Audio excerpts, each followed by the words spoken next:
What's up, guys? Welcome back to A Trucker's Life. I'm Jorge Navarro. If you're new to the channel, welcome to the channel. If you've already been subscribed, welcome back, guys.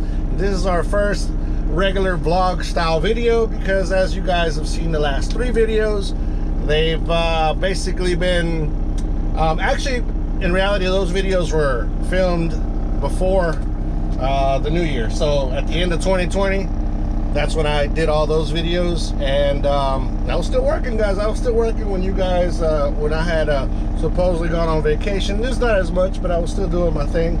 And so hopefully you guys enjoyed those. The interaction from the accident video has been pretty good, pretty amazing. Guys, don't forget to like, share, subscribe. Don't forget to hit that notification bell. It helps this little small channel out a lot.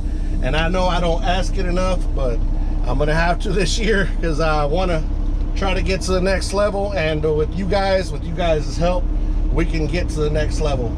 So, man, something kind of weird just happened. I don't know, not weird. It's not weird. It's a concerning moment, put it that way. So I was having breakfast somewhere, I don't even know exactly where. I know I'm on 20, and I know I'm between Meridian and what's this other town? Meridian and Jackson. had a little bit of a brain fort there. But anyways, I was between I'm between here, and I was pretty tired last night. As you guys know, this these chassis that we haul normally sit a long time, and as this one did, and it had a blown tire. Well, it had a tire that was off the rim. It had light issues, as you guys have seen me do plenty of times. I didn't want to record any of that because y'all seen it before. So I was there for about 4.5 hours waiting to get a tire. And what's funny is that our yard is only like 3 or 4 miles away, and it took that long. Should I have maybe limped it to the yard? It's a hazmat load, so yeah, not a good idea. Flammable load on top of that, so you definitely don't want any sparks flying from anything, and us going kaboom in the middle of the oil and gas industry down there in Pasadena, Texas. But anyways, I got here, I was pretty tired, pulled in, went straight to sleep. But I know I always go around in circles, guys. This is not even the story I was going to talk to you guys about. But it's just me being me. Yeah, so I was there eating breakfast, and I noticed this guy was kind of being sluggish. And the waitress was kind of concerned. But this is where I need you guys' opinion. What would you have done in that situation where you see the guy, he's very sluggish, barely, just didn't, he ordered the food, didn't eat anything. Would you guys have called the paramedics or something? Actually, he went outside, and he wasn't a truck driver. He had the truck driver, the Cobra headphones, and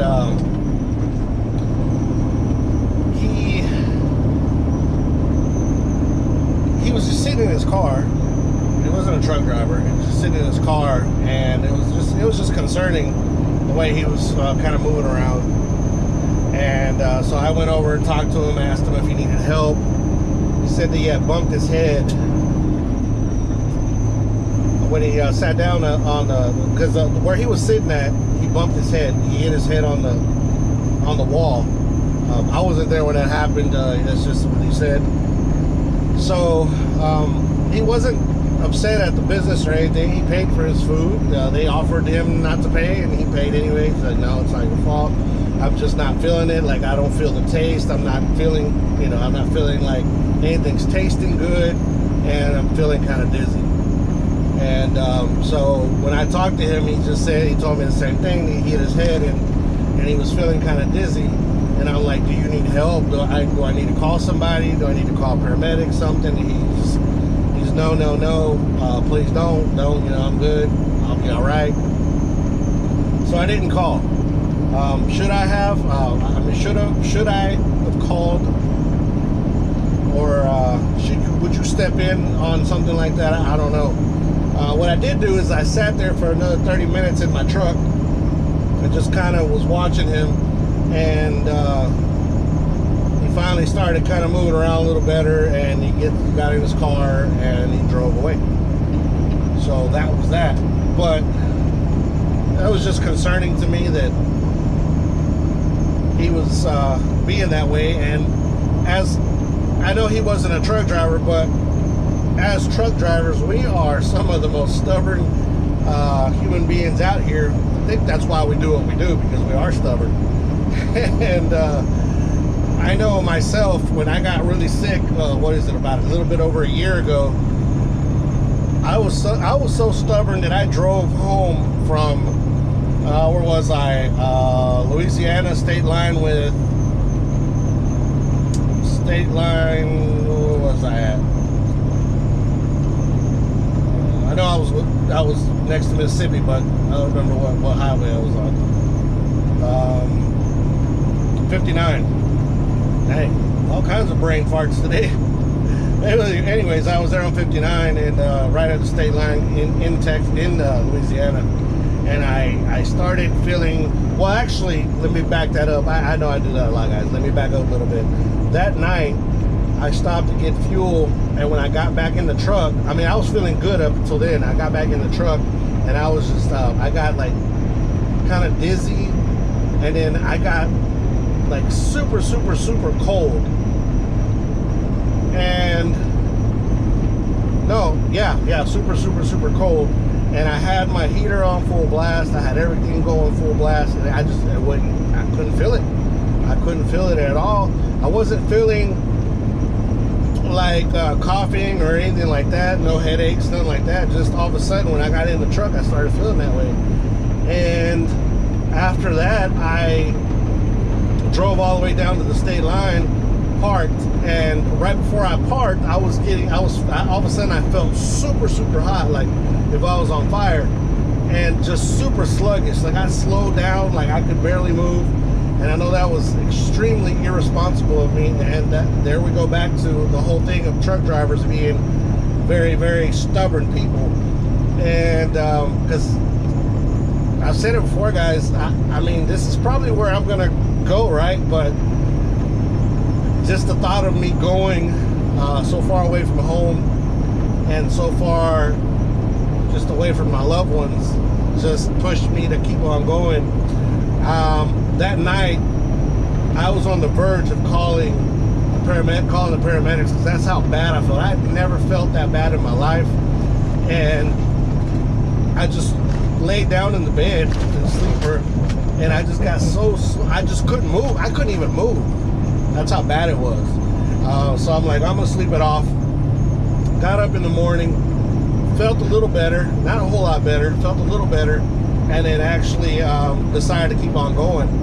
The whole way home, I was just feeling like I wasn't feeling dizzy or anything like that, but I was just feeling real sluggish. So I made it all the way to the house, and got home, still was feeling terrible. I told my wife, I said, I gotta go to the hospital. So I went to the hospital, and I got extremely well, when they got me, I was like 104 degrees, which, I mean, most people get a seizure, or I don't even know what to call it, but most people get extremely sick, on the verge of death at 105, and I was at 104, and I also developed this crazy rash on my leg, and I don't know what that rash came from, but it was like a big chunk about this big on my leg that was like raw. It looked raw. It looked like a burn. And the doctors, that's why they were like, were you in the woods somewhere where you might have come in contact with some fungus, I mean, I like to explore, but no, I wasn't in no woods that I remembered that time. But anyways, So I was in the hospital for a whole week, and the first 3 days they couldn't. My temperature was just like up and down. That's why it kind of makes me think that maybe I had the Rona before the Rona, like, because this was like around October, before the Rona really hit. And but anyways, but I had contact with a lot of people. Nobody got it. So excuse me. I don't know if it was or not, and they could never figure out what it was. All I know is that they said I had some bad infection, and they gave me a bunch of meds, and finally got me up and going, and I was able to go home. But that stubbornness really put a lot of people at risk, not just myself, but people around me in my truck. And so just seeing that guy back there and seeing the situation he was in, you know, just got me thinking about that particular moment where I thought that was it. You know, I was bad, and it wasn't my blood pressure, it wasn't my sugar, because I don't. Luckily, knock on wood, I don't have sugar, and I don't have sugar in my tank. That was dumb. Anyways, I don't have sugar. I don't have high. Well, I do have slightly high blood pressure, but it wasn't none of those things. They just said that I had some bad infection, and that's what got me as sick as I did. So I don't know, guys. What would you have done in that situation? I know that.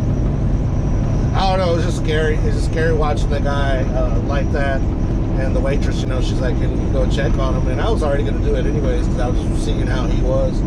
And so I went out there and made a little contact with him, talked to him, and finally he left. So hopefully he's doing well. Hopefully he's fine, and he makes it through. But it just I don't know. I'm still kind of thinking about it. You know, still a little concerned. But by now, I mean, what could I do? I don't even have license plate number or anything they even call it. And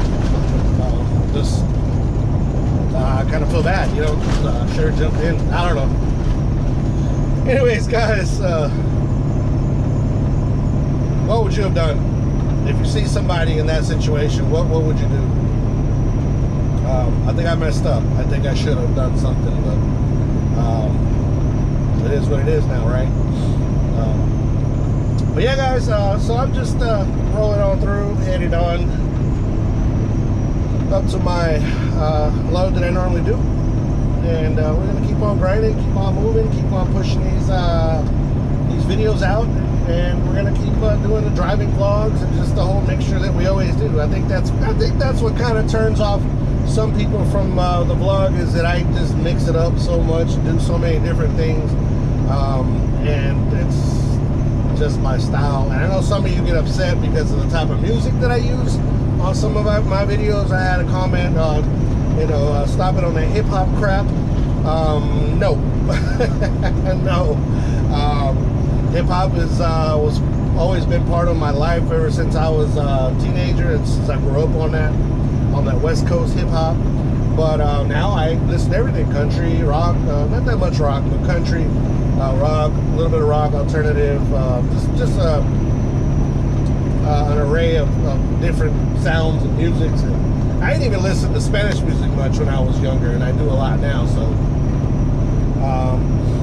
sorry if I upset you on the music that I decide to choose, but yeah, it's just me, and I'm not gonna change that. I have changed a lot of things, though. You guys, I'm not even gonna talk about it, but I'm working on so many things that I've changed on myself. So yeah, that's another one. Little confession, guys. I know this has gone way too long already. A little confession, guys. In person, I am not the cleanest mouthed speaking person. I do tend to use a lot of swear. I do tend to swear quite a bit, and that's been one of my New Year's resolutions. I know you guys don't see it because I want families to be able to see this content and for them to enjoy what a trucker's life is about. And so I try to keep it as clean as possible. And I think so far we have succeeded. I'm not going to change that at all. What I'm changing is my way of being, and me trying not to swear as much, and that's been my New Year's resolution. I've messing up here and there, but I'm doing a lot better. And what I did was, when I was home, I told the kids, I said, if you every time you hear me use a swear word, you get $1. You gotta immediately when you hear me swear, you tell me I just swore, and you get $1. So I think my son's up to like $10 or something like that. Mariah's like, whatever. But Jill's keeping up a little more on all that. So I'm working on it, guys. Working on it. Definitely. I just want to. I don't know. I just want to stop doing that as much. It's all about setting an example, right, for kids, and making them great humans for this crazy society that we're in right now. Woo. But with that being said, guys, I have bored you guys enough. Thank you guys so much for just being here, coming over to 2021 with me, and happy 2021 to everybody. And let's make this year way better than last year, and I think we're going to be able to do it. I think it's going to be possible. We just got to start with ourselves, and then it'll all go. And you project what you project to people, and it just creates an effect. So that's going to be something that I definitely work on. But thank you guys again for joining me one more time, guys. Don't forget to be kind to one another. Help anybody who needs help. Anybody contemplating suicide, 1-800-273-8255. Guys, we lose so many military men and women due to suicide. So please get them help if you can. And military men and women, thank you so much for your service. See you guys on the next video. Peace. I'm out of here.